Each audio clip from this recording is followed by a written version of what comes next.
সবাইকে আমন্ত্রণ। RRM inside politics অনুষ্ঠানের সঙ্গে আছেন প্লাবন রহমান। আপনারা জানেন যে অনুষ্ঠানের মধ্যে আমরা সাম্প্রতিক সময়ের গুরুত্বপূর্ণ বিষয় আর তুলে ধরার চেষ্টা করি। আজকে আপনারা জানেন যে বাংলাদেশে HMP ভাইরাসের একজন রোগী শনাক্ত হয়েছে। বিষয় নিয়ে মূলত আমরা আজকে আলোচনা করতে চাই। বিষয়টি গুরুত্বপূর্ণ, এই কারণে এই আয়োজনে আলোচনা। আমাদের সঙ্গে স্টুডিওতে আছেন অধ্যাপক ডক্টর মুশতাক হোসেন, উপদেষ্টা IDCR ও সংক্রামক রোগ বিশেষজ্ঞ। ডক্টর মুশতাক হোসেন, আপনাকে স্বাগত জানাচ্ছি ইনসাইড পলিটিক্সে। একটু শুরু করতে চাই, এই ভাইরাস সম্পর্কে একটু বিস্তারিত জানতে চাই। আসলে এটি নিয়ে আপনারাও আসলে খুব বেশি মানে একটু সতর্কই করেছেন, মানে প্রাণঘাতী না সেটিও আমরা জানি, একটু বিস্তারিত জানতে চাই। আসলে এটা একটা শ্বাসতন্ত্রের সংক্রমণ ঘটাতে সক্ষম এমন একটা ভাইরাস, ইনফ্লুয়েঞ্জা কিংবা আরেকটা বিষয় আরেকটা আছে রেসপিরেটরি সিনসিটিয়াল ভাইরাস, সেই গোত্রের। আমি বৈজ্ঞানিক নাম দিয়ে ভারাক্রান্ত করতে চাই না, প্লিজ। তো এটা আরেক বৈশিষ্ট্য হচ্ছে ইনভেলপ ভাইরাস বলি, যে ইনভেলপের মতো এটা আবৃত করে রাখে চর্বি জাতীয় একটা আবরণে দিয়ে। ফলে আমরা বলি যে সাবান দিয়ে হাত ধোয়ার কথা, সাবানের চর্বি ফেটে যায়, ফলে ভাইরাসটা অকার্যকর হয়ে যায়। ভাইরাস থেকে প্রাণী হিসেবে বিবেচনা করা হয় না, কাজেই ভাইরাস মৃত্যু না বলে অকার্যকর হয়ে যাওয়া। কিংবা যদি আমরা 70 ডিগ্রি সেন্টিগ্রেড উত্তাপ থাকে তাহলে এটা চর্বিটা গলে যায়। ওই গোত্রের ভাইরাস এটা, যেটা আমাদের শ্বাসতন্ত্রের সংক্রমণ ঘটায় এবং অন্যান্য শ্বাসতন্ত্র রোগের মতোই এই বৈশিষ্ট্যগুলো প্রায় একই। হয়তো সূক্ষ্মভাবে যদি আমরা এর গঠন প্রণালী বিশ্লেষণ করতে যাই তাহলে হয়তো কিছু বৈজ্ঞানিকরা জেনেটিক সিকোয়েন্স করে RNA DNA এর মধ্যে পার্থক্য পাবেন, কিন্তু মোটা দাগে রেসপিরেটরি সিনসিটিয়াল ভাইরাস যেটা প্রায় আমাদের হচ্ছে, ইনফ্লুয়েঞ্জা প্রায় হচ্ছে, এটা দিয়েও প্রায় হচ্ছে। যেহেতু এটা জনস্বাস্থ্যের জন্য অত গুরুতর অসুখ করছে না, কাজে এটা অতটা আলোচনায় আসছে না। যেহেতু এবারে চীনে অনেক সংখ্যায় রোগী পাওয়া যাচ্ছে এই ভাইরাসে, ফলে চীনের হাসপাতালগুলোতে উপচে পড়েছে রোগীতে, তারা একটা সতর্কতা জারি করেছে, কিন্তু জনস্বাস্থ্যের জন্য মারাত্মক এই ধরনের কথা কিন্তু তারা বলেনি। কিন্তু এটা আমরা অন্যান্য দেশেও দেখছি তারা বলছে, এবং বাংলাদেশেও আজকে একজন রোগী এই বিষয়ে আমরা সচরাচর এটা শনাক্ত করতে দেখি না।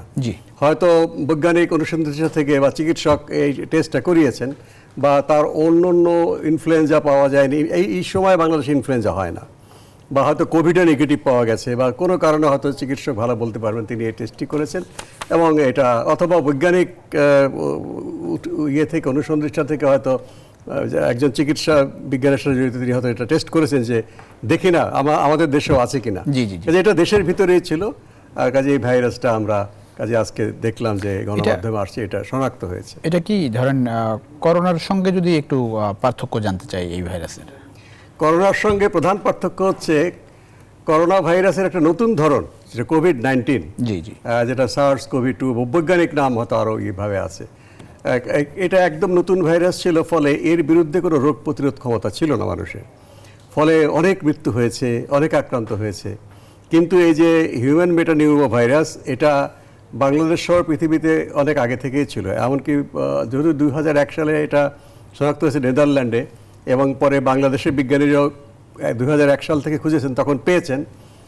1958 সালেও হয়তো এটা ছিল বলে বৈজ্ঞানিকরা ধারণা করছেন তাদের যে জেনোম সিকোয়েন্স বা সিরোলজি দেখে। কাজে এটা এক নতুন ভাইরাস না, ফলে এর বিরুদ্ধে রোগ প্রতিরোধ ক্ষমতা কিন্তু আমাদের মধ্যে আছে। কাজে এটা যদি মানে সংক্রমিত হতে হয় মানুষ, ওরকম গুরুতর অসুস্থতা হওয়ার কারণ নেই, কারণ এটা এর বিরুদ্ধে শরীর পরিচিত এই ভাইরাসের সাথে। আর কোভিডে আপনার শুধুমাত্র শ্বাসতন্ত্র না, কোভিড ভাইরাস যেটা আমরা দেখলাম গত 19, 20, 21, 22, শ্বাসতন্ত্র ছাড়াও এটা স্নায়ুতন্ত্রে আঘাত করছে, হৃদযন্ত্রে আঘাত করছে, রক্তকে জমাট বেঁধে ফেলছে, মানে অনেকগুলো অঙ্গ প্রত্যঙ্গ কিন্তু মানে ক্ষতি করতে সক্ষম ছিল COVID-19। কিন্তু এইটা হিউম্যান মেটানিউমো ভাইরাস শুধুমাত্র আমাদের শ্বাসতন্ত্র, বিশেষ করে উপরের অংশ, মানে নাক গলা পর্যন্ত এর ইনফেকশন করে। কোনো কোনো ক্ষেত্রে হয়তো ফুসফুস কিংবা যে শ্বাসনালী সেটাও আক্রমণ করতে পারে। কাজে সেই দিক দিয়ে এটা পার্থক্য। কিছু কিছু সিমটম কোভিডের সাথে মিল আছে, যেমন হয়তো আপনার কাশি হচ্ছে, জ্বর হচ্ছে, যে কোনো ভাইরাস ইনফেকশন আপনার জ্বর হবে বা ব্যাকটেরিয়া ইনফেকশনে জ্বর হবে, নাক দিয়ে হয়তো সর্দি ঝরছে, গলা ব্যথা হচ্ছে, ক্লান্তি লাগছে, এগুলো কিছু কিছু মিল আছে, কিন্তু ক্ষতি করার মাত্রা কোভিডের অনেক বেশি। তাহলে এই ভাইরাস নিয়ে এত আলোচনা কেন? যেহেতু এটা প্রাণঘাতী না, যেহেতু বাংলাদেশে এটি আগেই ছিল, বিশ্ব আগে থেকে পরিচিত, শরীরও পরিচিত, তারপরেও এত আলোচনা কেন আসলে ভাইরাস নিয়ে? এটা জানতে হলে একটু মানে পলিটিকো ইকোনমিক জায়গায় যেতে হবে, যেটা অবশ্য আমি খুব একটা গবেষণা করিনি। চীনে যে কোনো একটা রোগ যদি খুব বেড়ে যায় তখন মানে পশ্চিমা বিশ্ব খুব একটু উদ্বেগ প্রকাশ করে। তারা মনে করে চীন যথেষ্টভাবে তথ্য বিনিময় করছে না, বা তারা মনে করে চীন থেকেই বুঝি উৎপত্তি। এর কথাটা ঠিক না। হয়তো অন্য দেশেও ছিল, তারা শনাক্ত করতে পারেনি, চীনে শনাক্ত হচ্ছে, বা উন্নত দেশে শনাক্ত হচ্ছে। উন্নত দেশে শনাক্ত হলেও তারা খুঁজে বের করে এটা কোত্থেকে আসছে, কোনো মানে অল্প আয়ের দেশ, স্বল্প উন্নত দেশ থেকে আসছে কিনা। কাজে চীনকে এখনও পশ্চিমা বিশ্ব মনে করে স্বল্প উন্নত দেশ, কাজে সেখানে এই সমস্ত রোগের ডিপো। এটা ঠিক যে চীন বা বাংলাদেশ কিংবা ব্রাজিল এই সমস্ত দেশে কিন্তু মানুষের ঘনত্ব, প্রাণীর ঘনত্ব, প্রাণীর মধ্যে আবার গৃহপালিত প্রাণী, ওয়াইল্ড লাইফ ঘনত্ব সবচেয়ে বেশি। মানুষ এবং প্রাণী এখানে সবচেয়ে বেশি জড়াজড়ি করে থাকে। ফলে ভাইরাসগুলো সংমিশ্রিত হয়ে নতুন ভাইরাস উদ্ভব করার এটা খুব উর্বর ক্ষেত্র বলা হয়। যে আমাদের বাংলাদেশ কিংবা ভারতের এই অংশ, গ্যাঞ্জেস ডেল্টা বলা হয়, যে গাঙ্গীয় যে বদ্বীপ অঞ্চলে মানুষ এবং প্রাণী খুব বেশি সংখ্যায় ঘনত্ব আছে। তারপরে মেকং ডেল্টা বলা হয়, যে ভিয়েতনাম, কম্বোডিয়া, লাওস, চীন থেকে ওখানে ঘনত্ব বেশি। সাংহাই শহরটা খুব বেশি গুরুত্বপূর্ণ। ব্রাজিলের আপনার যেখানে রিও ডি জেনিরো, সেখানে আপনার আমাজনের যে বদ্বীপ এলাকা, এখানে আপনি মানুষ এবং প্রাণী অনেক বেশি সংখ্যায় থাকছে। তবে তার উপরও আছে পরিবেশ বিপর্যয়। পরিবেশ বিপর্যয়ের কারণে কিন্তু পুরনো ভাইরাস নতুন করে তৈরি হচ্ছে, আবার নতুন ভাইরাস তৈরি হচ্ছে। এখন মানুষ, প্রাণী এবং পরিবেশ এই তিনটা বিপর্যয় মিলে আসলে কোনো নতুন মানে নির্দিষ্ট কোনো দেশকে হটস্পট বলা যাবে না। বলা হতো যে সব জায়গায় নতুন ভাইরাস তৈরি হওয়ার বা পুরনো ভাইরাস নতুন করে জেগে ওঠার একটা হটস্পট, সেটা পরিবেশ বিপর্যয়ের কারণে। আজকে দেখেন অ্যান্টার্কটিকা বলেন বা উত্তর মেরু বলেন বা সাইবেরিয়াতে বলেন, হয়তো বরফের নিচে, কঠিন বরফের নিচে অনেক মানে ভাইরাস বা ব্যাকটেরিয়া ঘুমিয়ে আছে। এত ঠান্ডায় তারা জেগে উঠতে পারে। যখন গলা শুরু করবে, হিমবাহ যখন গলে যাবে, তখন অনেক ভাইরাসটা চাঙ্গা হয়ে যাবে। তখন তো আমরা দেখবো যে উত্তর মেরু থেকে নতুন ভাইরাস চলে আসছে। তখন তো কোনো দেশকে আপনি দায়ী করতে পারেন। আর বৈজ্ঞানিকভাবে কোনো দেশ বা কোনো জনগোষ্ঠীকে, কোনো প্রাণীকে দায়ী করে নতুন করে কোনো ভাইরাসের নামকরণ করার বিশ্ব স্বাস্থ্য সংস্থা প্রচণ্ড বিরুদ্ধে। তাহলে মনে হবে যে উনি দেয়। যে মাঙ্কি পক্স, আসলে মাঙ্কি পক্স তো মাঙ্কি থেকে আসেনি, মাঙ্কি আক্রান্ত হয়েছে। আপনি মাঙ্কি মারা শুরু করলেন, আপনি সোয়াইন ফ্লু বললেন, আপনি এই শুকর মারা শুরু করলেন, সোয়াইন থেকে আসছে বুঝি। বা আপনি মনে করেন বাংলাদেশ থেকে কলেরা যাচ্ছে, বাঙালি যা আছে এখান দেশ থেকে কে দিয়ে দাও, এইরকম। বা চীন থেকে আসছে, চীনকে এক ঘরে করো। কাজে এই জন্য কোনো দেশকে যেন ডিসক্রিমিনেট না করা হয়। কারণ আমি তো জানি না ভাইরাসটা কোত্থেকে আসছে। যেই দেশে শনাক্ত হচ্ছে, যেমন আপনার সোয়াইন ফ্লু শনাক্ত হলো কিন্তু আমেরিকাতে, কিন্তু এইটাকে তখন আমেরিকান ফ্লু বলা হলো না, তখন কিন্তু মেক্সিকান ফ্লুও বলা হলো না। মেক্সিকো থেকে একজন লোক আসছে, শনাক্ত হয়েছে কিন্তু আপনার মার্কিন যুক্তরাষ্ট্রে। কাজে তখন বিশ্ব স্বাস্থ্য সংস্থা এরপরে ঘোষণা নিয়েছে যে আমরা এর বৈজ্ঞানিক নামকরণ করব বা সহজ নামকরণ করব। এই জন্য আপনার প্রথম দিকে আমেরিকানরা বলতো যে এই কোভিডকে যে চাইনিজ ফ্লু, যে নো, এটার নাম হবে কোভিড-19। এইভাবে মাঙ্কি পক্স বলা হচ্ছে এম পক্স।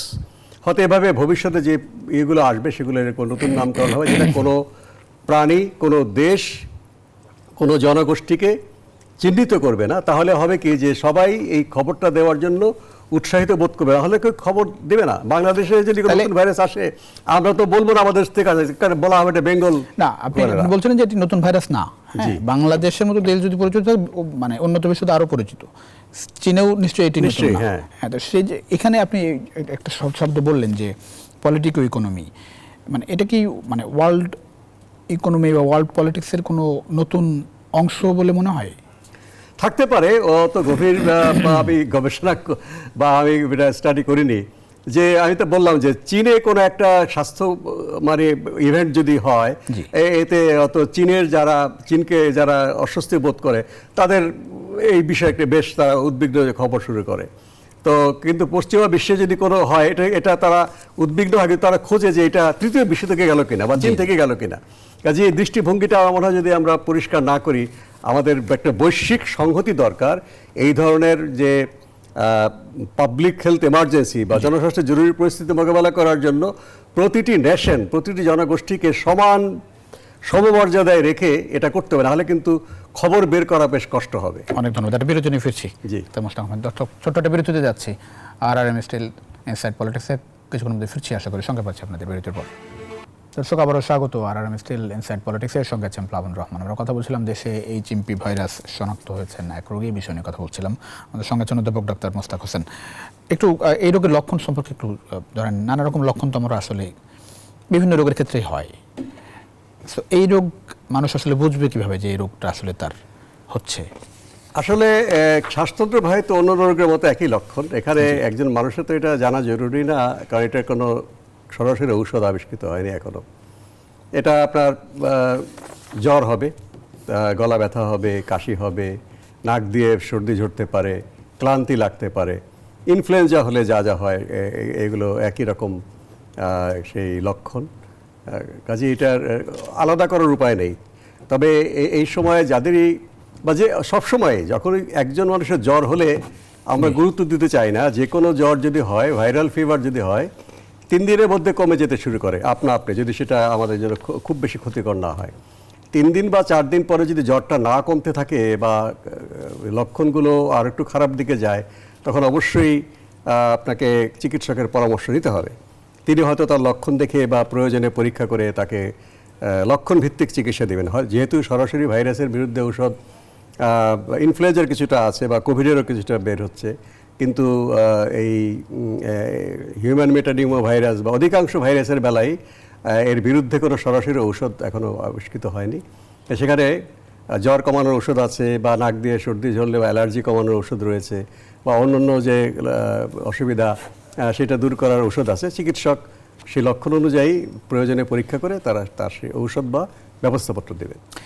যেটা হচ্ছে যে চীনের হাসপাতালে বলছিলেন যে অনেক রোগী আসছে জরুরি বিভাগে, এবং তারা জরুরি অবস্থা ঘোষণাও করেছে, যতটা পত্রিকার পাতে দেখছি।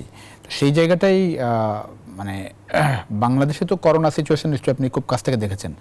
সেই অভিজ্ঞতা এই বাংলাদেশের ক্ষেত্রে যদি আসলে ব্যাপকভাবে রোগটা ছড়ায়, সেই অভিজ্ঞতা কতটা কাজে লাগবে বলে মনে হয়? দেখুন, চীন বা মার্কিন যুক্তরাষ্ট্র বা ইউরোপের বিভিন্ন দেশ যখনই তাদের একটা ক্রাইটেরিয়া আছে যে হাসপাতালে যে পরিমাণ রোগী আসার কথা বা জরুরি বিভাগে, সেটা যদি উপচে পড়ে পরপর কয়েকদিন, তখনই তারা একটা অ্যালার্ট জারি করে, বা আমেরিকাতে জরুরি অবস্থা বলে বা চীনে অ্যালার্ট বলে। এটা যে সবসময় যে সেটাকে খুব বেশি মানে মারাত্মক রোগ সেটা নাও হতে পারে।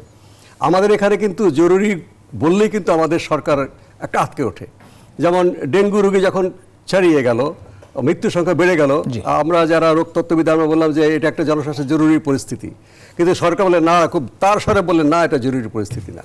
কাজে এই সরকারগুলোকে বুঝতে হবে যে জরুরি পরিস্থিতি বলা মানে কি সমস্ত সম্পদ জরুরি ভিত্তিতে সেখানে আনা। তবে একটা ব্যাপার আছে যে মার্কিন যুক্তরাষ্ট্রের প্রেসিডেন্টের হাতে স্পেশাল ক্ষমতা আছে, যখন এরকম চিকিৎসার জন্য বা স্বাস্থ্যের জন্য টাকা বরাদ্দ করতে হবে, সাধারণত সিনেট থেকে পাশ করতে হয়, সময় লাগে। জরুরি অবস্থা ঘোষণা করলে তারা সঙ্গে সঙ্গে টাকাটা দিতে পারে, পরে পাশ হবে। কিন্তু বাংলাদেশে আমাদের সরকার প্রধান যিনি থাকেন তার আর এই সমস্যা থাকে না, তিনি অনেক কিছু বাইপাস করে টাকা বরাদ্দ করতে পারেন। এই জন্য হয়তো জরুরি অবস্থা জারি করতে চাচ্ছেন না। কিন্তু আন্তর্জাতিকভাবে তারা চায়, WHO বা মার্কিন যুক্তরাষ্ট্রের CDC যারা আমাদের স্বাস্থ্য বিভাগ সহায়তা করে, তারা বলে তোমাদের এখানে তো জরুরি হিসাবে দেখা হচ্ছে না, কাজে আমরা তোমাদেরকে এই বিষয়ে কতটুকু সহায়তা করতে পারি। কাজে এই স্বাস্থ্যের জরুরি অবস্থা জারি করার বিষয়ে আমার মনে হয় সরকারকে বিবেচনা করা উচিত। এটা কোনো হঠাৎ করে মানুষকে আতঙ্কিত করার বিষয় না, আমাদের আবহাওয়ার সিগন্যালের মতো। কাজে এটা করলে কিন্তু অনেক কাজ আমাদের জাতীয় ভিত্তিতে এবং আন্তর্জাতিকভাবে অনেক সহজ হয়ে যায়। অনেক ধন্যবাদ। আমাদের সঙ্গে মধ্যে যোগ দিয়েছেন অধ্যাপক ডাক্তার লেলিন হোসেন, জনস্বাস্থ্য বিশেষজ্ঞ ও chairman health and hope specialized হাসপাতাল। লেলিন চৌধুরী, আপনাকে স্বাগত জানাচ্ছি ইনসাইড পলিটিক্সে। লেলিন চৌধুরী, আপনি আপনার চোখে একটু এই HMP ভাইরাসকে দেখতে চাই, আসলে কতটা ঝুঁকিপূর্ণ রোগ বা ঝুঁকিপূর্ণ ভাইরাস বলে এটা মনে হয়? আতঙ্কিত হওয়ার মতো কিছু কি না?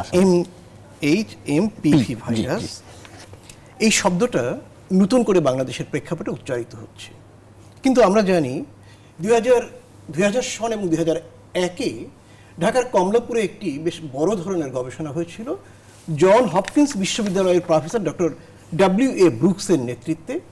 এটাকে বাংলাদেশের সহযোগিতা করেছিল ICDDRB এবং অর্থায়ন করেছিল national institute of health USA। আচ্ছা, সেই গবেষণায় দেখা গিয়েছিল শ্বাসতন্ত্রীয় যত রোগীর তারা নমুনা সংগ্রহ করেছিল তার মধ্যে 33.33% HMPV ভাইরাস পাওয়া গিয়েছিল। এরপর 2014-15-16-তে এই 3 বছরে ঢাকায় আরেকটি গবেষণা হয় প্রফেসর ডক্টর জিয়াউর রহমানের নেতৃত্বে। সেখানেও কিন্তু HMPV ভাইরাস পাওয়া গিয়েছিল। তার মানে আমাদের পরিবেশ এবং প্রতিবেশীর সাথে, আমাদের জীবনযাত্রার সাথে এই ভাইরাসের যুক্ততা রয়েছে। দেখুন যে এটা এই কারণে বলছি যে চীনে পাওয়া যাওয়ার পরে এটা নিয়ে কিন্তু হইচই শুরু হলো। জি জি। এখানে যতটা না রোগতাত্ত্বিক বিষয়, তার চেয়ে কিন্তু রাজনৈতিক বিষয়টা বেশি।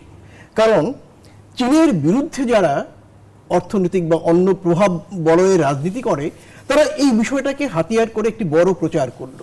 দেখুন ভারতে এসছে, ভারতে কিন্তু কোনো বিপদ সংকেত বা অ্যালার্ম জারির বিষয় দাঁড়ায় নাই। চীনেও কোনো অ্যালার্ম বা জারির বিষয় দাঁড়ায়নি। এবং WHO বা বিশ্ব স্বাস্থ্য সংস্থা কিন্তু HMPV ভাইরাস নিয়ে এমন কোনো কথা বলে নাই যে এটা নিয়ে উদ্বেগ হতে হবে। তাহলে আমরা কেন উদ্বিগ্ন হচ্ছি? আমাদের উদ্বিগ্ন হওয়ার দুটো কারণ। একটা হচ্ছে এই ভাইরাসটার গতি প্রকৃতি কেমন সেটা আরও নিবিড়ভাবে এখন পর্যবেক্ষণ করা দরকার। এটি করার দায়িত্বকার IDCR বা আমাদের রোগ নিয়ন্ত্রণের জন্য যারা কাজ করে। অন্যদিকে আমাদের জনস্বাস্থ্যের যে গ্রাফ, সেটি তৈরি করার জন্য কিন্তু এই ভাইরাসটা আমাদের পর্যবেক্ষণ করা দরকার। দুঃখের ব্যাপার হচ্ছে 2001-এ যখন এই রিপোর্টটি প্রকাশিত হলো, তারপরে কিন্তু আমরা ভুলে গিয়েছিলাম। আবার ডক্টর জিয়াউর রহমান যখন 14-15-16-তে গবেষণাটি করলেন, তখন আমরা মনে করলাম। আবার চীনে নতুন করে দেখা দেওয়ার পরে আমরা মনে করছি। তার মানে কি, আমাদের ভেতর থেকে নিয়মিত কাজ করে যাওয়ার যে প্রবণতা, সেটা কিন্তু নাই। অন্য কেউ বিপদের কথা বললে ও আমার তো বিপদ হতে পারে, আমি সচেতন হই, বিষয়টা তো তা না। তো আমাদের দেশের রোগ নিয়ন্ত্রণ বিভাগকে, কর্তৃপক্ষকে যথাযথভাবে সামর্থ্যবান করতে হবে। তাকে গবেষণার জন্য যে জাতীয় রসদ দেওয়া দরকার, অর্থাৎ অর্থনৈতিক সমর্থন, দক্ষ জনবল এবং প্রয়োজনীয় পরীক্ষার বিষয়, সেটিকে নিশ্চিত করতে হবে। আমি একটা প্রশ্ন একটু করছিলাম, ভাই আসলে বলছিলেন যে পলিটিক্যাল ইকোনমির একটা বিষয় বলছিলেন, আপনিও বলছেন। আমি একটু জানতে চাই, যদি এই রোগ অত বেশি ক্ষতিকারক না হয়, অত বেশি ঝুঁকিপূর্ণ না হয়, তাহলে আমাদের আসলে এত বেশি প্রস্তুতি নেওয়ার কিংবা এত বেশি অ্যালার্ট হওয়ারই বা কি দরকার? আচ্ছা, আমার দৃষ্টিভঙ্গিতে জি, এটি নিয়ে খুব বেশি অ্যালার্ট হওয়ার কিছু নাই। কিন্তু শীতকালে আমাদের দেশে শ্বাসতন্ত্রীয় রোগগুলো বেড়ে যায় এবং আছে, এখনো হচ্ছে। বিশেষ করে এবছর যখন বায়ু দূষণে বাংলাদেশ, বিশেষ করে ঢাকা মহানগরী ক্রমাগত প্রথম দিকে থাকছে, তো এই সময় শ্বাসতন্ত্রীয় রোগ বেড়ে গেলে আমাদের নৈমিত্তিক যে বছরের যে প্রস্তুতি, সেটি আমাদের নিতে হবে। অন্যদিকে যেটি হচ্ছে যে ভাইরাস যেহেতু রূপান্তরিত হতে পারে, অতএব গবেষণা পর্যায়ে আমাদের সচেতন হতে হবে। জনসাধারণকে শুধু আমরা বলবো যে আপনি মাস্কটি ব্যবহার করুন। কারণ এই কারণে যে মাস্ক দূষিত বায়ুর বিরুদ্ধে আমাদেরকে যেমন প্রতিরোধ গড়ে তোলে, তেমনি বায়ুবাহিত যে ভাইরাসগুলো, যেমন ধরেন mumps, মিজেল, chicken pox, diphtheria, corona virus, SARS virus, HMPV virus, Rio virus, সবকিছুর বিরুদ্ধে কিন্তু প্রতিরোধ, টিউবারক্লোসিস, এর বিরুদ্ধে কিন্তু প্রতিরোধ গড়ে তোলে। তার মানে এই দূষিত নগরীতে, দূষিত বায়ু দূষণের দেশে আমাদেরকে এই অভ্যাসটি করতে হবে। আরেকটা ব্যাপার, আমাদের মধ্যে একটা প্রবণতা তৈরি হয়ে গিয়েছে, কোনো একটা কিছু পেলে মানুষকে ভয় দেখানোর একটা প্রবণতা। এর পেছনে সম্ভবত একটা ব্যাপার দাঁড়িয়েছে, বাংলাদেশে সেই বেশি ক্ষমতাবান যে মানুষকে ভয় দেখাতে পারে বা যন্ত্রণা দিতে পারে। যেমন ধরেন সবচেয়ে ক্ষমতাশীল একটা উপজেলায় কে, ওসি সাহেব, কারণ সে মানুষকে ঝামেলা করতে পারে। অথবা আমরা সবচেয়ে বেশি ভয় কাকে করি, র্যাব বা অন্য কাউকে, কেন ধরে নিয়ে যেতে পারে। কিন্তু এই প্রবণতায় দ্বারা আমাদের রাজনীতিবিদরা যেমন আক্রান্ত হচ্ছে, আমরা চিকিৎসকরাও কিন্তু কিছুটা আক্রান্ত হচ্ছি। যে কারণে যত দ্রুত আমরা ভয়ের কথা বলি, তত দ্রুত আমরা অভয়ের কথা বলি না। HMPV ভাইরাস নিয়ে আমরা বলবো যে এই মুহূর্তে, এই সময়ে বাংলাদেশে সাধারণ মানুষের জন্য HMPV ভাইরাস নিয়ে উদ্বিগ্ন, উৎকণ্ঠার ন্যূনতম কোনো কারণ নাই।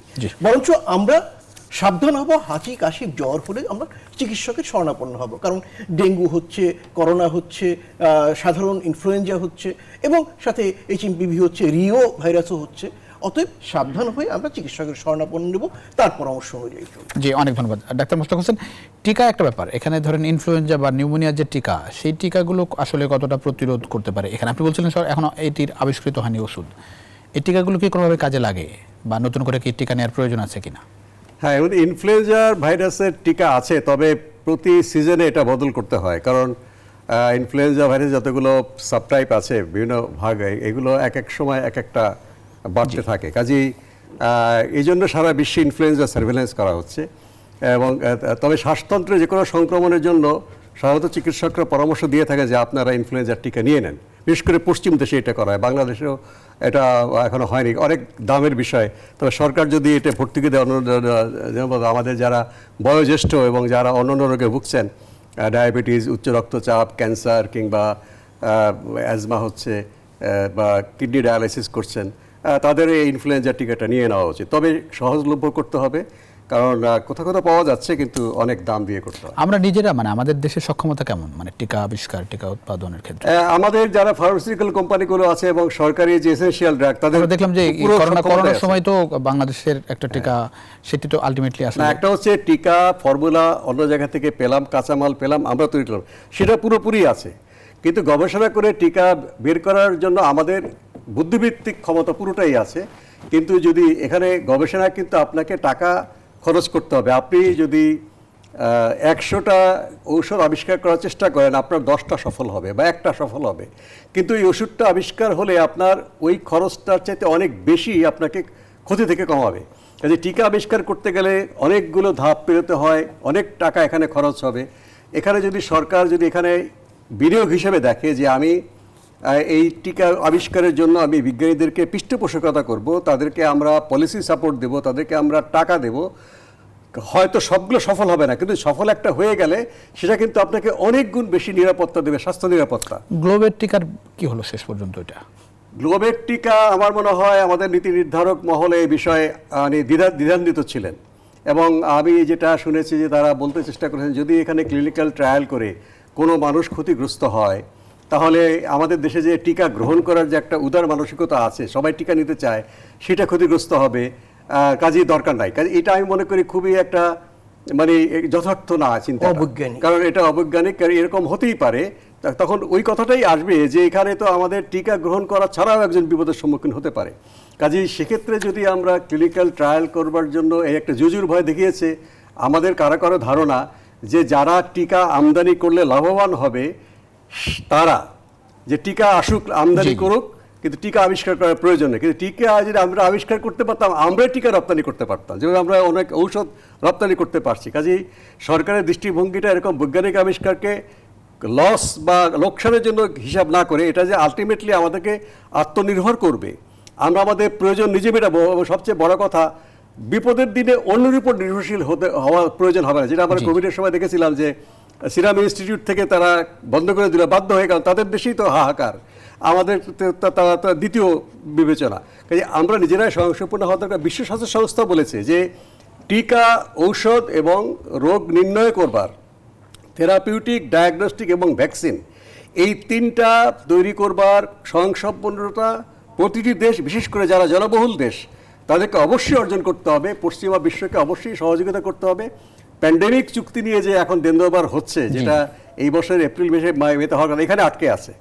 উন্নত বিশ্ব বলছে যে আমরা তোমাদেরকে সাপ্লাই দেব, কম খরচে দিব, কিন্তু তারা উৎপাদন করবে যে বৈজ্ঞানিক সক্ষমতা, এটা করতে দিচ্ছে না, তারা দেবেও না হয়তো, কিন্তু এটা নিজের দেশকেই কিন্তু এগিয়ে আসতে হবে। অনেক ধন্যবাদ ডক্টর লীলেন চৌধুরী। এই জায়গাটা আমরা আসলে কবে এই মানে নির্ভয়ে এইসব পথে এগোতে পারবো? এবং বাংলাদেশের আমরা যতটা জানি যে বাংলাদেশের স্বাস্থ্য খাতে অনেক আসলে সিন্ডিকেটের খবর আমরা জেনেছি, মানে যেগুলোর কারণে অনেক সহজ জিনিস আসলে হয়ে ওঠে না।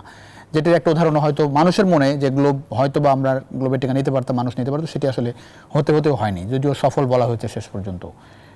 এটি মূলত নির্ভর করে একটা দেশের নীতি নির্ধারণে কারা প্রভাব বেশি বিস্তার করে। দুঃখজনকভাবে গত অনেকগুলো বছর বাংলাদেশের স্বাস্থ্য বিষয়ক নীতি, আমি অন্য নীতির কথা বলছি না, সেখানে মুনাফা যারা অর্জন করে তাদের প্রভাবটা বেশি ছিল। যেমন গ্লোবের টিকাটিকে রাষ্ট্রীয় পৃষ্ঠপোষকতায় সহযোগিতা করে আমরা যত দ্রুত বৈশ্বিক দরবারে নিতে পারতাম, আমাদের দেশে তো করতেই পারতাম, সেটা কিন্তু বাধাগ্রস্ত করা হয়েছে। এবং দেখুন, বাধাগ্রস্ত করতে গিয়ে কে কোন টিকা আমদানি করবে এটা নিয়ে পর্দার অন্তরালে একটা লড়াইও আমরা দেখতে পেয়েছি। যখন ভারতের টিকাটি, অ্যাস্ট্রাজেনেকার টিকাটি দেশে আসা বন্ধ হয়ে গেল, তখন চীনের টিকা আমদানি করার প্রশ্ন আসলো। আমরা জানি তখন সক্রিয়ভাবে একটি গোষ্ঠী সেই টিকাকে থামানোর জন্য চেষ্টা করেছে, নিশ্চয়ই আপনার মনে আছে।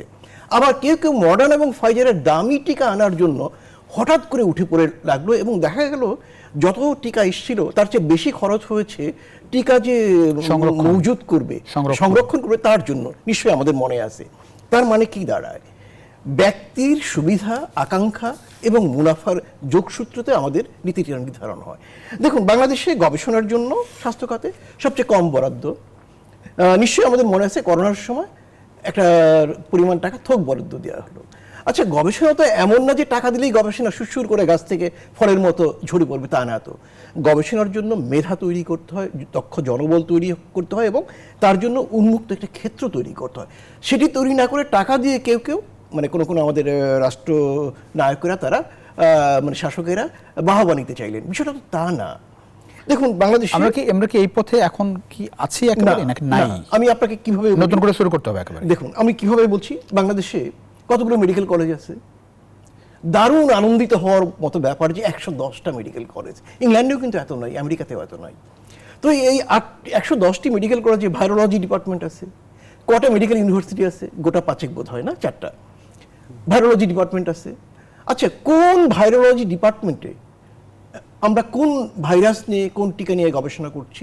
একটা জায়গায় না। কেন না? এবং অদ্ভুত ব্যাপার, করোনার সময় ঢাকা বিশ্ববিদ্যালয়ে থেকে একটি ছোট্ট একটি উদ্ভাবনের ব্যাপারে এলো। আরেকটা চট্টগ্রামের, যেটি পশু সম্পদের সাথে যুক্ত ল্যাবরেটরি। দুঃখজনক ব্যাপার যে এই 110টা মেডিকেল কলেজ এবং মেডিকেল ইউনিভার্সিটি যে কটা আছে সেখান থেকে আসলো না। কেন আসলো না? কারণ আমরা ডাক্তার তৈরির জন্য, দক্ষ চিকিৎসক এবং গবেষক তৈরির জন্য যে নৈতিক সমর্থন, যে অর্থনৈতিক সমর্থন, যে আর্থসামাজিক রাজনৈতিক মনোভঙ্গি এবং পরিবেশ তৈরি করা দরকার, সেটা আমরা করি না। আমরা চাই টুক করে কেউ একজন আবিষ্কার করে ফেলুক। দেখুন, আমদানির আমরা ধরেন কিছু হইলে তো আমি ব্যবসাটা করতে পারছি, বাইরে পাওয়া যাচ্ছে তো। সিঙ্গাপুরের মতো একটা দেশে এদের একটা সিঙ্গাপুর ইউনিভার্সিটি ল্যাবের এক সময় প্রধান ছিল বাংলাদেশি একজন ডক্টর। সেই লোকটা যখন বাংলাদেশে আসে, সে কিন্তু এখানে পাত্তা পায় না। অথবা সিঙ্গাপুর থেকে আরেকজন চিকিৎসক যিনি গণস্বাস্থ্যের সাথে যুক্ত হয়েছিলেন, তাকে তো রীতিমতো হেনস্থা করা হলো নানাভাবে। তার মানে আমরা আমাদের যোগ্য লোকগুলোকে বিতরণের ক্ষেত্রে আমরা সক্ষমতা দেখাই, কিন্তু গড়ে তোলার ক্ষেত্রে আমরা একেবারেই বিমুখ থাকি। যা করলে টাকা আসবে, যেমন ধরুন করোনা ভ্যাকসিনের জন্য বলা হয়ে থাকে 40,000 কোটি টাকার মতো খরচ হয়েছে।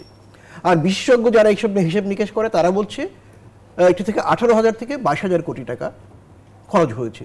তাহলে বাকি টাকা কই? 22,000 কোটি নাই। এবং সেই হিসাব কিন্তু এখনো জনসম্মুখে প্রকাশ করা হয় নাই। দেখুন, আমার সবার মনে আছে 2020-এর জুলাইতে মাস্ক কেলেঙ্কারি হয়েছিল। জি, একটা তৎকালীন প্রধানমন্ত্রীর নির্দেশে 7 দিনের মধ্যে একটা রিপোর্ট দেওয়া হয়েছিল একটা তদন্ত কমিটির। সেই রিপোর্ট কোথায়? তার মানে যেখানে টাকা চুরি আছে সেখানে আমরা নিশ্চুপ, রাষ্ট্রীয়ভাবে, প্রশাসনিকভাবে এবং আমাদের যারা বিবেক বলে পরিচিত তারা সবাই আসলে এই মনোভাবটাকে যদি আমরা পরিবর্তন না, এখান থেকে বাংলাদেশ বেরোতে পারবে সহজে? মানে ধরেন যে বাস্তবতা দেখেন, বারে বারে সুযোগ তৈরি হয়। দেখুন, 1971-এ একটা সুযোগ তৈরি হয়েছিল, আমরা 72-এ সেই সুযোগ হেলায় হারিয়েছি। 90-এর স্বৈরাচার পতনের পরে, সামরিক শাসন পতনের পরে আরেকটি সুযোগ তৈরি হয়েছিল, আমরা সেটা গ্রহণ করতে পারিনি। এবার স্বৈরতান্ত্রিক সরকারের পতনের পরে একটা সুযোগ তৈরি হয়েছে। আমাদের শুভ বুদ্ধির উপর নির্ভর করছে আমরা তাকে ধরে জ্ঞানভিত্তিক, বিজ্ঞান ভিত্তিক একটা বিজ্ঞান মনস্ক দেশ ও সমাজ তৈরি করতে পারি। অনেক ধন্যবাদ। বক্তব্য পরিষ্কার ডাক্তার মোশতাক হোসেন। এই জায়গাটা একটু আপনার মতামত নিয়ে একটু ছোট বিরতিতে যাব, একটু এই জায়গাটা আপনার একটু মতামত চাই। এখন যে একটা পরিবেশ সৃষ্টি হয়েছে, যে অনেক ঝামেলাও আছে। সিন্ডিকেট ভাঙবে কবে আসলে? এটা যাদের কারণে বারবার যারা এই সাধারণ মানুষ যারা ক্ষতিগ্রস্ত হচ্ছে এবং যারা সচেতন, তারা যদি সংঘবদ্ধ হয়ে আওয়াজ না তোলে, স্বয়ংক্রিয়ভাবে এটি হওয়ার কোনো কারণ নেই। একটু ধরেন পিছিয়ে পড়া কি স্বাস্থ্য খাতটা এখনো? মানে ধরেন এখন যে সুযোগের কথা বলছি আমরা, সেখানেও কি খুব বেশি আলোচনায় আছে স্বাস্থ্য খাত? স্বাস্থ্য খাতে আমার মনে হয় আগের সরকারের যে দৃষ্টিভঙ্গি ছিল, এখনকার সরকারের দৃষ্টিভঙ্গি হাসপাতাল কেন্দ্রিক। যে রোগ হবে, চিকিৎসা দেবো, ঔষধ আনো, এই আনো।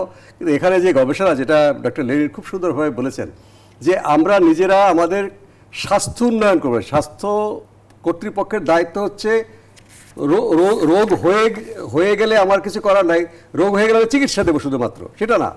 রোগ যেন না হয় সেখান থেকে শুরু করতে হবে। কিছু লোক তো রোগী হবেই। কাজে স্বাস্থ্য উন্নয়ন, একটা স্বাস্থ্যবান জনগোষ্ঠী গড়ে তোলার তা হচ্ছে প্রাথমিক দায়িত্ব স্বাস্থ্য কর্তৃপক্ষের বা সরকারের, স্বাস্থ্য সরকার। আর কিছু রোগী তো আমাদের হবে, সেই রোগীদের চিকিৎসা করবো, সেটা কিন্তু একটা অংশ। কিন্তু টোটালটা আমার মনে হয় স্বাস্থ্য ব্যবস্থা যে দৃষ্টিভঙ্গি আগে থেকেই ছিল যে রোগীর চিকিৎসা, কোথায় হাসপাতাল, কোথায় ডাক্তার, কোথায় ঔষধ, কোথায় অপারেশন যন্ত্রপাতি, এগুলো এটা কিন্তু যে স্বাস্থ্যবান জনগোষ্ঠী গড়ে তোলার সর্বশেষ ধাপ। কিন্তু আগেরগুলো বাদ দিলে রোগী বাড়তেই থাকবে, আপনি কত লোককে চিকিৎসা দেবেন, শেষ করতে পারবেন না। কাজে রোগীর সংখ্যা নিয়ন্ত্রণটা আমাদের সর্বাগ্রে গুরুত্ব দিয়ে ভাবতে হবে, তারপরে রোগী যারা হবে তাদের চিকিৎসা আমরা দেবো। কিন্তু যদি পিছনের কাজটা সবচেয়ে আগে নিয়ে যাই, তাহলে আমরা কখনোই থই পাবো না, রোগীর পর রোগী বাড়তে থাকবে, কিন্তু আমরা স্বাস্থ্যবান জনগোষ্ঠী করার থেকে অনেক পিছিয়ে যাব। অনেক ধন্যবাদ। একটা বিরতি নিয়ে ফিরছি দর্শক, ছোটটা বিরতি দিয়ে যাচ্ছি। RRM স্টিল ইনসাইড পলিটিক্সে কিছুক্ষণের মধ্যে ফিরছি, আশা করি সঙ্গে পাচ্ছি আপনাদের বিরতির পর। দর্শক আবারও স্বাগত RRM স্টিল ইনসাইড পলিটিক্সের সঙ্গে আছেন প্লাবন রহমান। আমরা কথা বলছিলাম দেশে এইচএমপি ভাইরাস আক্রান্ত রোগীর বিষয় নিয়ে। আমাদের সঙ্গে আছেন অধ্যাপক ডক্টর মুশতাক হোসেন, আছেন অধ্যাপক ডক্টর লেলিন চৌধুরী।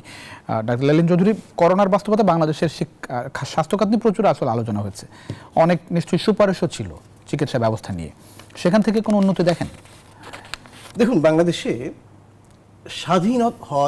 স্বাধীনতা ডিক্লেয়ার করার পরে 1971 সনের 17ই এপ্রিল আমাদের প্রথম সরকারটা গঠিত হয়, স্বাধীন বাংলাদেশ সরকার।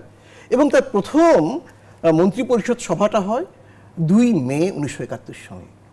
সেই প্রথম মন্ত্রিপরিষদ সভায় একটি অধিদপ্তর গঠনের সিদ্ধান্ত হয়, সেটা হলো স্বাস্থ্য অধিদপ্তর। তারপর থেকে এটি 2025 এখন পর্যন্ত বাংলাদেশের জন্য একটি পূর্ণাঙ্গ স্বাস্থ্য সেবা প্রস্তাব বা কাঠামো তৈরি হয় নাই, অনুমোদন হয় নাই। পূর্ণাঙ্গ স্বাস্থ্যসেবা বলতে আমি কি বলব? স্বাস্থ্যসেবার 5টি স্তম্ভ: প্রমোটিভ হেলথ কেয়ার বা আত্মোন্নয়নমূলক স্বাস্থ্যসেবা, প্রিভেন্টিভ বা প্রতিরোধমূলক স্বাস্থ্যসেবা, 3 নম্বর হচ্ছে কিউরেটিভ বা মেডিকেল চিকিৎসা সেবা, 4 হচ্ছে পুনর্বাসনমূলক স্বাস্থ্যসেবা বা রিহ্যাবিলিটেটিভ হেলথ কেয়ার, আর 5ম হচ্ছে উপশমমূলক স্বাস্থ্যসেবা বা প্যালিয়েটিভ হেলথ কেয়ার। এখন পর্যন্ত বাংলাদেশের স্বাস্থ্যসেবায় এই 5টি বিষয়কে কেন্দ্র করে স্বাস্থ্যসেবাটাকে বিন্যস্ত করা হয় নাই। এদেশের যেমন নীতি নির্ধারক না, তেমনি সাধারণ মানুষটা তারা মনে করে স্বাস্থ্যসেবা মানে চিকিৎসা সেবা, রোগ হলো সেই রোগটার চিকিৎসা করা। কিন্তু রোগ হওয়ার আগেও তো 2টো পর্যায় রয়েছে, প্রতিরোধ করা এবং প্রতিরোধের আগে গেছে আমার যেন রোগ না হয় সেজন্য আমি কি কেমন জীবন যাপন করবো, প্রমোটিভ হেলথ কেয়ার, সেটা কিন্তু নাই। প্যালিয়েটিভ হেলথ কেয়ারের নাম আমরা শুনিনি, আর রিহ্যাবিলিটেটিভ হেলথ কেয়ারের নাম আমরা শুনিনি। প্যালিয়েটিভ হেলথ কেয়ার ইদানিং কিছুটা শোনা যাচ্ছে, কারণ 1-2টো বড় প্রতিষ্ঠানে প্যালিয়েটিভ হেলথ কেয়ার রয়েছে। তার মানে বাংলাদেশে স্বাস্থ্যসেবার এই যে আংশিক একটা অবস্থা, করোনার সময় আমরা সবাই এটা নিয়ে আলোচনা করি এবং মোটামুটি একটা ব্যাপার দাঁড়ায় যে করোনা অতিক্রান্ত হওয়ার পরে বাংলাদেশের স্বাস্থ্য খাতটাকে পুনর্গঠনমূলক সংস্কার করা হবে, সেটার ধারে কাছে এখন নেই। সম্প্রতি যেসব সংস্কারের কথা শুনতেছি সেটা সেই লাউ সেই কদু, লাউ তাহাই কদু, মানে কেন সেই আবার হাসপাতাল কেন্দ্রিক। আমাকে তো রোগী তৈরি হওয়াটা বন্ধ করতে হবে, সেই জায়গায় কিন্তু আমরা, সেটা অনেক দূরের পথ। আমি একটু ডক্টর মুশতাক হোসেন, এখন তো রিসেন্টলি আমরা যেটি নতুন সংকট, সেটি হচ্ছে যে ভারত বাংলাদেশ সম্পর্কের যে বাস্তবতা, তাতে করে বাংলাদেশের প্রচুর রোগী আসলে ভারতে যেত, সেটি এখন অলমোস্ট বন্ধই। যাদের ভিসার মেয়াদ আছে তারা কিছু কিছু যাচ্ছে। বাংলাদেশ তো আলটিমেটলি চিকিৎসা ব্যবস্থার উন্নয়ন ঘটাতেই হবে, টুডে টুমরো যদিনই হোক। সেই জায়গায় আসলেই কি আমরা কোনো চিন্তা করছি, মানে কিভাবে দ্রুত সম্ভব বলে মনে হয়? দেখুন, এখানে ডক্টর লেলিন যেটা বলেছে বিস্তারিতভাবে, ভারতে যাচ্ছে চিকিৎসার জন্য, আমি মনে করি যারা সুপার স্পেশালাইজড চিকিৎসা দরকার, একটা জটিল মস্তিষ্কের অপারেশন বা হার্টের জটিল অপারেশন, এবং যাদের পয়সা আছে তাদেরকে আমি ঠেকাতে পারবে না। ভারত বা সিঙ্গাপুর বা এমনকি ইংল্যান্ড আমেরিকা তারা যাচ্ছেন, বা থাইল্যান্ডে যাচ্ছেন। কিন্তু আমাদের লজ্জার বিষয় হলো যে অনেক রোগী যেটা প্রাথমিক স্বাস্থ্যসেবায় দেওয়া সম্ভব সেটা তারা চলে যাচ্ছে ভারতে। কি কারণে? প্রধানত অর্থনৈতিক, অনেক কম খরচ। তারপরে হচ্ছে যে একটা মানে কি বলে সিঙ্গেল পয়েন্ট কেয়ার পাচ্ছে। আরেকটা হচ্ছে আপনার রোগীকে বুঝাতে পারছি না আমরা তার সমস্যাটা কি। আরও লজ্জার বিষয় হচ্ছে সেকেন্ডারি কেয়ার।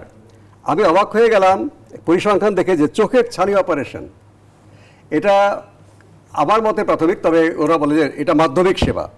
এই চোখের ছানি অপারেশনের হাজার হাজার মানুষ মাদ্রাজ, চেন্নাই যাচ্ছেন। এর চেয়ে লজ্জার বিষয় কিছু হতে পারে না। এটা কেন, মানে এটা আপনার মনে হয় এটা মনে হয় বাংলাদেশের জন্য স্বাস্থ্য ব্যবস্থাটা বিষয়টা কি এরকম? উল্টা পিরামিড বলছি, সে কিছু বলছে উল্টা পিরামিড। এখন এই যে রোগী যাচ্ছে ভারতে, এটাকে ঠেকানোর জন্য সরকার কি করছে, সুপার স্পেশালাইজড ক্যান্সার হাসপাতাল, super specialized heart, kidney, dialysis এগুলো তৈরি করার চেষ্টা করতেছে। দেখেন এটা কিন্তু উল্টো হয়ে যাচ্ছে। আমি বলতে চাচ্ছি যে যারা হার্টের রোগী, যারা ক্যান্সারের রোগী, যারা কিডনির রোগী, তাদের প্রাথমিক শনাক্ত করার ব্যবস্থাটা যদি গ্রামে গঞ্জে সহজলভ্য না করা হয়, তাদের যে সেকেন্ডারি কেয়ার দেওয়ার ব্যবস্থা, তাদের যে ক্যান্সারের রেডিওথেরাপি দেওয়া বা কেমোথেরাপি দেওয়া, সেটার ব্যবস্থা যদি জেলা সব পর্যায়ে না করা হয়, এভাবে প্রাথমিক স্বাস্থ্যসেবা, মাধ্যমিক স্বাস্থ্যসেবা এই দুটো যদি কি স্ট্রং ভিত্তি যদি গড়ে তোলা না পারা যায়, উপরে যতই আপনি স্পেশালাইজড কেয়ার হাসপাতাল করেন, আপনি রোগী ঠেকাতে পারবেন না। কারণ এই দুটোর উপর ভিত্তি করে তৃতীয় পর্যায়ে স্বাস্থ্যসেবাটা হবে। কিন্তু আপনি তো আপনার যে মিনিমাম সেবা, আমি যেখানে গেলে সেবাটা পাবো, সেই হাসপাতাল পর্যন্ত যাওয়ার পরেই তো আমি ধাক্কা খাচ্ছি।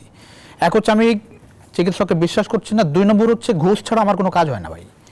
ঘুষে তো আছে, এই সিনারিও চেঞ্জ হবে। আপনার এখানে আরো বিষয় আছে। আমি বলি যে তাহলে আমি মনে করি যে প্রাইমারি হেলথ কেয়ার এবং সেকেন্ডারি হেলথ কেয়ার, এই দুই পর্যায়ের হেলথ কেয়ারে অবশ্যই নজর দিতে হবে। হ্যাঁ, আপনি কিছু কিছু টার্সিয়ারি সেবা বাড়াতে পারেন, যেগুলো আমাদের এখানে অনেক সুন্দর স্পেশালাইজড কেয়ারের সরকারি হাসপাতালও আছে, বেসরকারি পর্যায়েও আছে। কিন্তু সরকারি হাসপাতালগুলো চলছে না, কারণ এটা ফিডব্যাক তো নাই। ভিতর আপনি যদি প্রাইমারি স্কুল না থাকে, সেকেন্ডারি স্কুল না থাকে, আপনি ইউনিভার্সিটিতে ছাত্র পাবেন কোথায়? কাজে সেটা দরকার। আরেকটা হচ্ছে যে দেখেন, একজন নারী, আমি তো ভাই রোগী হিসেবে বলতেছি, হ্যাঁ আপনারা তো একটা পর্যায় থেকে দেখেন, আমি সাধারণ মানুষ থেকে বলতেছি, আমি হাসপাতালে যাওয়ার পর আমি পরিবেশটা আমার আগে লাগবে ভাই। আমি তো আপনি যে ট্রিটমেন্টের কথা বলছেন, আমার তো ওই পর্যন্ত পৌঁছাইতে হবে। এক হচ্ছে ওই পর্যন্ত পৌঁছাতে আমার তদবির লাগবে ভাই, তদবির ছাড়া আমি ওখানে যেতে পারবো না। আমি সেটা আসছি। দেখেন, এটা হল চিকিৎসা বিষয়, আপনি চিকিৎসা বহির্ভূত বিষয়। একজন নারী বাংলাদেশের কোন একটা জেলা থেকে তার অসুস্থ হাজবেন্ডকে নিয়ে ঢাকা শহরে এসে তাকে একা একা হাসপাতালে নেবে এবং সে রাত্রে হোটেলে থাকবে, এই পরিবেশকে আমরা নিশ্চিত করতে পারি? অবশ্যই না, পারি না। কিন্তু চেন্নাইতে যান, এবং কলকাতায় যান, বাংলাদেশের একজন আমাদের ভাষায় অবলা নারী, সে নির্দ্বিধায় তার হাজবেন্ডকে বা তার ছেলেকে বা তার মেয়েকে নিয়ে হোটেলে উঠতে পারবে, হাসপাতাল যেতে পারবে পাবলিক ট্রান্সপোর্ট ব্যবহার করে। আমাদের এখানে পাবলিক ট্রান্সপোর্টের কোনো মেয়ে কেন, কোনো ছেলে ব্যবহার করার সাহস পায় না। তারপর হচ্ছে আপনি কলকাতার ফুটপাতে বসে নিরাপদে আপনি মাটির খোঁড়ায় চা খেতে পারবেন, পুরি খেতে পারবেন, আপনার পেট খারাপ হবে সেটা বলতে পারবেন না। কিন্তু বাংলাদেশে আপনি একটা রেস্টুরেন্টে গিয়ে যে আপনি যে খাবারটা খাবেন সেটা যে নিরাপদ, সেটা গ্যারান্টি দিতে পারবেন। হাসপাতালের ক্যান্টিনের অবস্থাই খারাপ। কাজে এখানে গণপরিবহন ব্যবস্থা, নিরাপদ খাদ্যের ব্যবস্থা, নিরাপদে একজন নারী চলাফেরা করার ব্যবস্থা, হোটেলে থাকার ব্যবস্থা, এই সবগুলোর জন্য কিন্তু অনেক মানুষ আপনার ব্যাংকক যাচ্ছে, আপনার কলকাতায় যাচ্ছে। পশ্চিমাঞ্চলে যে সীমান্তবর্তী শহর, আমি এক জায়গায় বলছিলাম, চট্টগ্রামে একজন বলল, ভাই আমি চট্টগ্রাম থাকি, আমিও সেকেন্ডারি কেয়ারের জন্য কলকাতায় যাই। কাজে তা আমাদের খরচও কম পড়ে, একটা জায়গা থেকে সেবাটা পাই এবং ওখানে চলাফেরা করা খুবই ইজি। কাজে এগুলো তো আপনি সমাধান একদিনে হবে না। কাজে আমাকে প্রাথমিক, মাধ্যমিক এবং এভাবে একসাথে যদি অ্যাপ্রোচ করি, তাহলে আপনি অন্তত এই প্রাথমিক এবং মাধ্যমিক রোগীর যাওয়া ঠেকাতে পারবেন। স্পেশালাইজড কেয়ারটা সেটা আমাদের যেটা আছে, এটা খুবই ভালো। তখন সেটা তারা এটার উপরে আস্থা স্থাপন করা সহজ হবে। লেলিন, যদি আমরা আসলে ধরেন মূল বিষয় যেটা মনে হয়, আমরা বিশ্বাসটা আসলে পাই না যে আমি এই জায়গায় আসলে ভালো ট্রিটমেন্টটা পাবো, সেইটি ফেরানো কিভাবে সম্ভব? এবং পরিবেশের কথা, তার আগে দালাল মুক্ত হাসপাতাল কবে হবে? তার আগে একটা ছোট্ট বিষয় বলি, আমরা খুব বেশি সময় 1.5 মিনিট পাবেন। গত 5 মাসে এদেশের খুব একটা লোক ভারতে বা অন্য কোথাও যায়নি। জি, মৃত্যুর হার কি বেড়েছে? নো। আচ্ছা, দ্বিতীয় একটা কথা, বাংলাদেশের 31% লোক এখন শহরে বাস করে। ঢাকা, চিটাগাং সহ কোনো শহরে আপনি জানেন স্বাস্থ্য মন্ত্রণালয় প্রাথমিক স্বাস্থ্য সেবা দেয় না। আপনি হাসপাতালে যাবেন কেন? আপনি যাবেন আপনার বাড়ির পাশে যে প্রাথমিক স্বাস্থ্য সেবা, আপনার একটা হার্টের রোগ হতে পারে, সে আপনাকে দ্বিতীয় মানে সেকেন্ডারি হেলথ কেয়ার সেন্টারে পাঠাবে। সেখানে যাওয়ার পর যদি আপনার বাইপাস বা অ্যাঞ্জিওগ্রাম লাগে, তখন আপনাকে পাঠাবে। এই ব্যাপারটা তো নাই। দ্বিতীয়ত হচ্ছে এই যে দালাল মুক্ত, শেষ করব আমরা, সর্বত্রই দালাল, সচিবালয়, প্রধানমন্ত্রীর দপ্তর থেকে শুরু করে পাসপোর্ট বলুন, সব জায়গায় ভর্তির ক্ষেত্রেও বলুন দালাল, প্রাইমারি স্কুলে ক্লাস 1-এ। তো দালাল মুক্ত করতে হলে পুরো দেশটাকে দুর্নীতি মুক্ত করার একটা অভিযান শুরু করতে হবে। যদি সেটি আমরা সফল করতে পারি, হাসপাতালকে আমরা দালাল মুক্ত করব। জি, অনেক ধন্যবাদ, অনেক ধন্যবাদ। আমরা আশা করি যে মানুষ সচেতন হবে এবং সরকার নিশ্চয়ই এই জায়গায় খুবই গুরুত্বপূর্ণ স্বাস্থ্যখাত, মানুষের মৌলিক অধিকার চিকিৎসা, সেই জায়গায় নিশ্চয়ই এই অন্তর্বর্তী সরকারের বড় সুযোগ, তারা নিশ্চয়ই এই জায়গায় জোরে সোরে হাত দেবে। অনেক ধন্যবাদ আপনার দুজনকেই, আপনাকে ধন্যবাদ সুযোগ দেওয়ার জন্য। দর্শক, এই ছিল আজকের আর ইনসাইড পলিটিক্স। দেখাবেন নিশ্চয়ই অন্য সময়। সে পর্যন্ত ভালো থাকবেন সবাই। আশা করি নিউজ 24 সঙ্গে থাকবেন।